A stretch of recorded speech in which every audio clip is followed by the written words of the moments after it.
Assalamualaikum dan salam sejahtera. Anda sudah menonton Sekilas Fakta 20 November 2020 bersama saya, Syazwana Amir.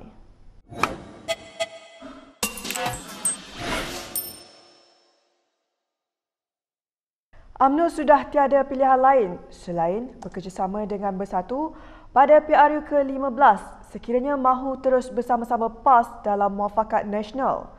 Perkara itu dinyatakan Setiausaha Agung Barisan Nasional Anwar Musa dalam temu bual bersama Ketua Penerangan UMNO Sharil Hamdan malam tadi. PAS berpegang pada dasar UMNO, PAS dan Bersatu hendaklah bersama. UMNO dan PAS memeterai kerjasama pada September 2019 selepas kerjasama di beberapa pilihan raya kecil membuahkan hasil. Ada pihak berpandangan jika UMNO dan PAS berganding bahu dalam PRU akan datang, mereka mampu menyingkirkan Bersatu yang diketuai Muhyiddin Yassin dan merampas Putrajaya. UMNO bagaimanapun dilihat berselisih dengan Bersatu apabila parti itu mendakwa tidak mendapat layanan sewajarnya sebagai parti terbesar dalam gabungan PN yang membentuk kerajaan persekutuan. Bagaimanapun Anwar mahu ahli UMNO mengambil sikap realistik. Kita merasakan kita UMNO ini macam UMNO dulu. Kita mesti dilayan begini. Kita terlupa. Kita datang daripada sebuah parti yang telah jatuh dan kalah. Kita adalah parti pembangkang. Dan kita secara berperingkat-peringkat membina semula kekuatan. Dia adalah satu proses. Soal layanan atau tidak layanan, itu keputusan kita.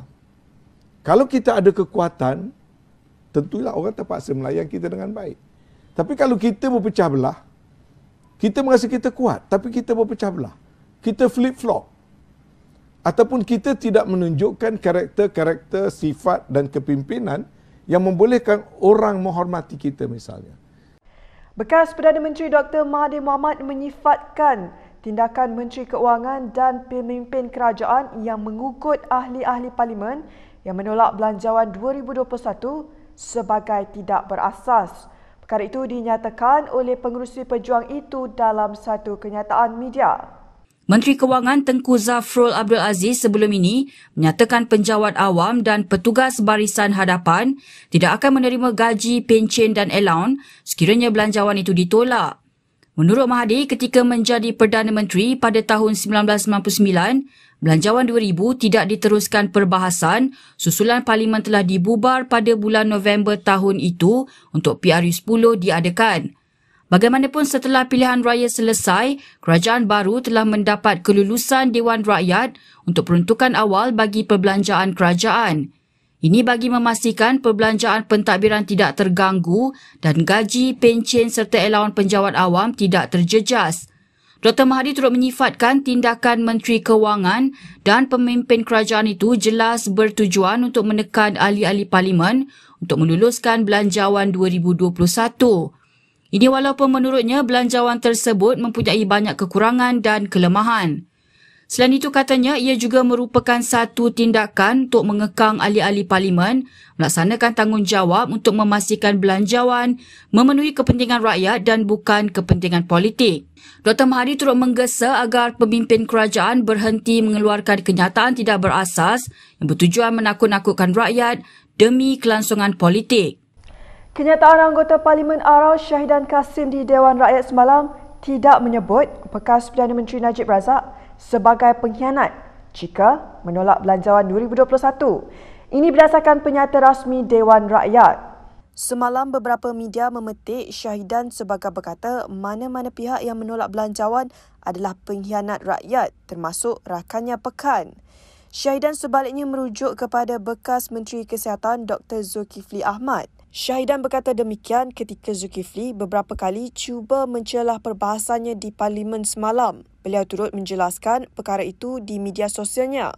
Menurut pengerusi Kelab Penyokong Kerajaan Perikatan Nasional itu, kekeliruan itu mungkin berlaku berikutan logat pelis yang digunakan ketika berucap. Terdahulu dalam sesi perbahasan semalam, Syahidan turut menyentuh dakwaan bahawa Najib, Presiden UMNO Ahmad Zaid Hamidi dan pemimpin veteran UMNO Tengku Razaleigh Hamzah tidak akan menyokong belanjawan 2021. Bagaimanapun, beliau menyatakan keyakinan bahawa ketiga-tiga mereka sebagai anggota BN akan tetap menyokong Kerajaan Perikatan Nasional. Najib sebelum ini menyatakan BN hanya akan menyokong belanjawan jika kerajaan bersetuju melanjutkan moratorium pinjaman dan membenarkan pengeluaran wang sebanyak RM10,000 dari akaun 1 KWSP. Sementara itu, Zahid dan Kuli menggesa supaya sokongan terhadap Perdana Menteri Muhyiddin Yassin perlu diuji di Dewan Rakyat bagi memastikan tiada keraguan terhadap sokongan kepada kerajaan. Kes COVID-19 di Malaysia hari ini kembali kepada 3 angka apabila 958 kes baru dan 3 kematian diumumkan hari ini. Daripada jumlah itu, 953 merupakan kes penurunan tempatan dan 5 kes import. 3 negeri yang mencatatkan kes tertinggi pada hari ini adalah negeri Sabah iaitu sebanyak 512 kes bersamaan dengan 53.4%. Diikuti dengan Selangor dan negeri Sembilan yang masing-masing melaporkan sebanyak 153 kes iaitu bersamaan dengan 16%.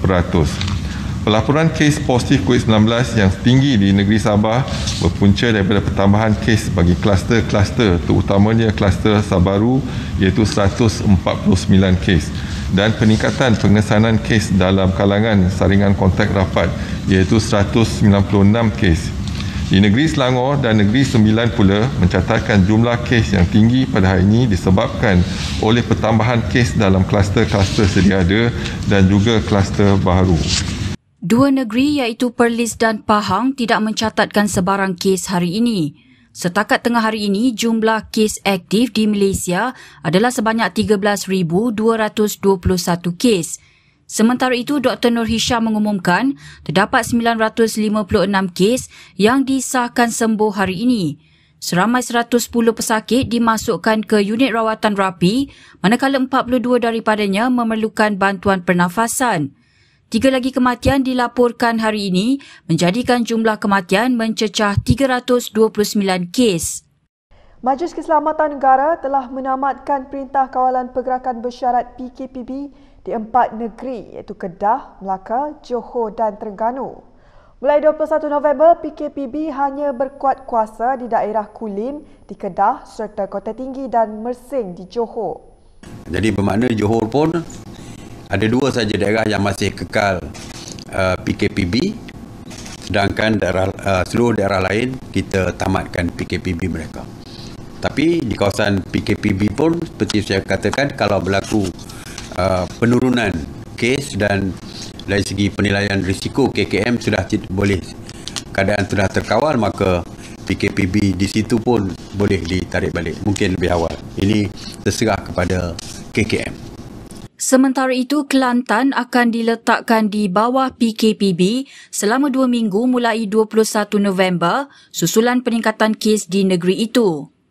Sidang khas hari ini bersetuju untuk melaksanakan Perintah Kawalan Pergerakan Bersyarat di seluruh negeri Kelantan selama 2 minggu mulai 21 November sehingga 6 Disember 2020. Pelaksanaan PKPB ini bagi membolehkan Kementerian Kesihatan melaksanakan saringan secara bersasar dan juga untuk mengurangkan pergerakan di kalangan komuniti di seluruh negeri. Sebelum ini, semua negeri di Malaysia kecuali Perlis, Pahang dan Kelantan telah diletakkan di bawah PKPB, manakala sebahagian besar Sarawak dikecualikan dari PKPB selain Kuching. Persatuan Belia Baru Universiti Malaya UMNI hari ini mahu pihak polis menyiasat ugutan bunuh dan rogol yang dibuat terhadap ahlinya. Persatuan pelajar itu menyatakan ahlinya mula menerima ugutan itu sejak 3 hari lalu. Kandungan yang diterima oleh ahli UMNI termasuk 1. Gambar ugutan bunuh dan rogol terhadap ahli UMNI dan yang mengandungi potret dan potret kad pengenalan mereka. Kedua, ugutan berniat untuk merogol ahli wanita UMNI.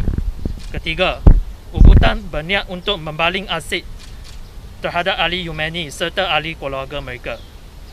Yang keempat, ugutan berniat untuk membunuh ahli UMNI serta ahli keluarga mereka. Dan kelima, serangan peribadi terhadap ahli Yemeni menggunakan bahasa kasar dan perkataan berbau rasis. Ugutan itu diterima 2 minggu lalu selepas persatuan itu memuat naik satu kenyataan di Facebook mengenai peranan yang di-Pertuan Agong dalam urusan negara. Mereka bagaimanapun telah menarik balik kenyataan itu dan meminta maaf minggu lalu. Sementara itu, pemuda sosialis DAP, Depsi, turut hadir memberi sokongan kepada Umani dan mahu polis menyiasat pihak yang bertanggungjawab menyebarkan data peribadi ahli persatuan itu. According to the Data Protection Act, mana-mana pihak pun tidak boleh bocorkan maklumat peribadi. Sebab apa yang saya tahu, mereka yang tentang yang pakai hantar poster, yang hantar SMS tu semua nombor private mereka. Lagipun ada ambil gambar IC juga. Polis kini sedang menyiasat beberapa pemimpin Umani di bawah Akta Hasutan dan juga Akta Komunikasi dan Multimedia. Baiklah, sekian sahaja daripada saya, Syazwana Amir, untuk sekilas fakta. Untuk lebih banyak berita, anda boleh melayari kinitv.com. Anda juga boleh mengikuti kami di Instagram, Twitter, YouTube dan Facebook. Salam hormat dan jumpa lagi.